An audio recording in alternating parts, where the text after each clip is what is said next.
Céline Devaux est une réalisatrice illustratrice française qui termine ses études en cinéma d'animation à l'ENSAD en 2013, avec Vie et mort de l'illustre Grigori Efimovitch Raspoutine, son court-métrage de fin d'études.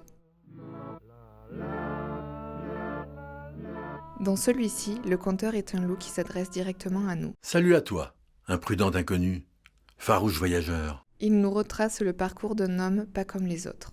Cet homme, inconnu, était une légende, un confident des dieux, des rois, des femmes, un guérisseur d'enfants, ami de la tsarine.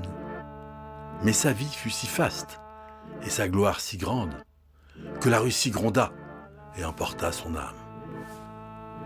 Le court-métrage est exclusivement en noir et blanc, et dans un style graphique naïf, écrasant toute perspective. L'histoire nous est racontée de façon particulièrement poétique. À la cour, il devient l'esprit de la Russie. Rêche comme un arbrisseau, aussi souple qu'un buis. Il danse comme un manant, manie bien mal les cris. Intimide et rugit tel l'ours en Sibérie.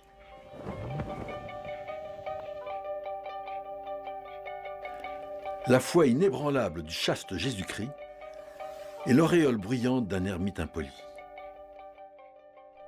Malgré la crudité de l'histoire. Lorsque le mal est fait, on le jette d'un pont. Et, avalant le corps, les glaces prennent l'estuaire. Et les flots paresseux, le refluent du fond. Raspoutine apparaît, transparence funéraire.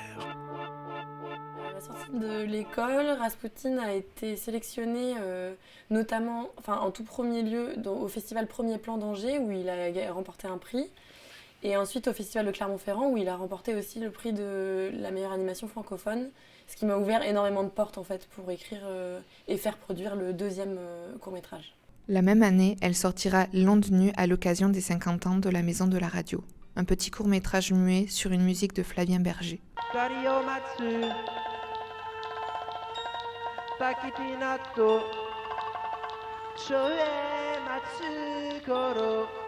2 ans plus tard, en 2015, elle retravaillera avec Flavien Berger et réalisera son clip Gravité, de nouveau en noir et blanc, mais cette fois-ci mêlant animation et prise de vue réelle.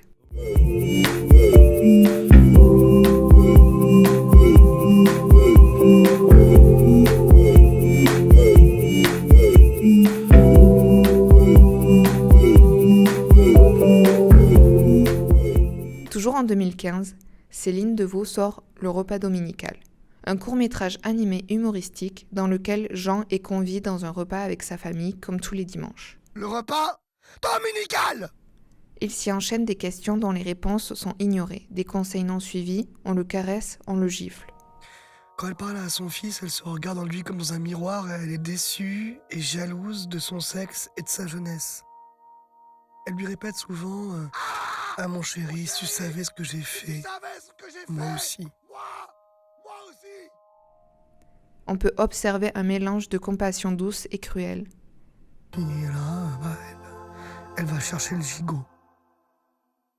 Jean aime sa mère avec cet amour d'enfant compatissant et résigné. Et parce qu'il sait que son père ne le fera pas, il se lève et lui pose un baiser sur la joue. Saupoudré d'alcool et de réflexions réactionnaires à l'image d'un repas de famille comme les autres.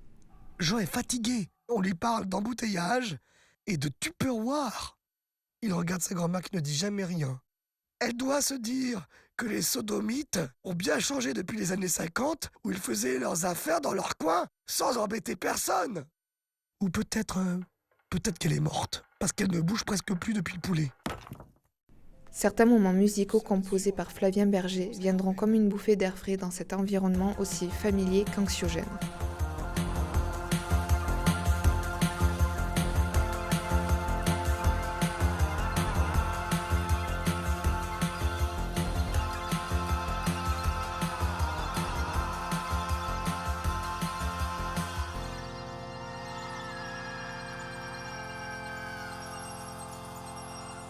Le repas dominical a fait une chouette carrière. Donc, il a commencé en compétition officielle à Cannes en 2015. Puis il a obtenu plusieurs prix, du coup ça me gêne. On a eu 2 prix à Clermont-Ferrand cette année aussi, ce qui était vraiment très chouette. Et on a fini par le César là il y a quelques jours. Par la suite, elle réalise Gros Chagrin, un court-métrage dramatique teinté de comédie sorti en 2016.